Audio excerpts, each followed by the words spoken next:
கம்பு வந்து நைட்டே ஒரு 200 கிராம் ஊற வச்சுருந்தேன். மிக்ஸி ஜாரில் சேர்த்துக்கலாம். இது கூட நான் வேறு எதுவுமே சேர்த்துல, வெறும் தண்ணி மட்டும் ஊற்றி நல்லா நைஸாக அரைச்சிக்கலாம்.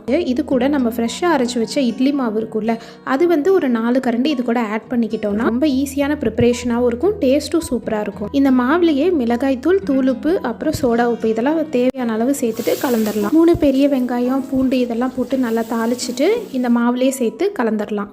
இதை வந்து ஒரு 20 நிமிஷம் கழித்து நம்ம சுடும்போது நல்லா சாஃப்டாக இருக்கும். ரொட்டினாவே நம்ம கையில் தட்டி தான் வந்து போடணும் அப்படிங்கிறது இல்லை. இந்த மாதிரி கொஞ்சம் லிக்விடாக நம்ம கரைச்சிக்கிட்டோம்.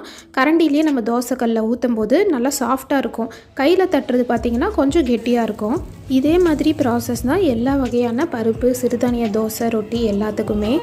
இதுக்கு முன்னாடி பச்சைப்பயிறு தோசை வந்து நான் ஷார்ட்ஸில் போட்டிருக்கேன். அதுவும் இதே மாதிரி ப்ரிப்பரேஷன் தான். ஆனால் பச்சைப்பயிறு அரைக்கும் போது அது கூட 4 பல்லு பூண்டு, கொஞ்சமாக கல்லுப்பும் சேர்த்து அரைச்சிருப்பேன். நீங்களும் அந்த மாதிரி இதுக்கும் கம்புக்கும் அந்த மாதிரி சேர்த்துக்கலாம்.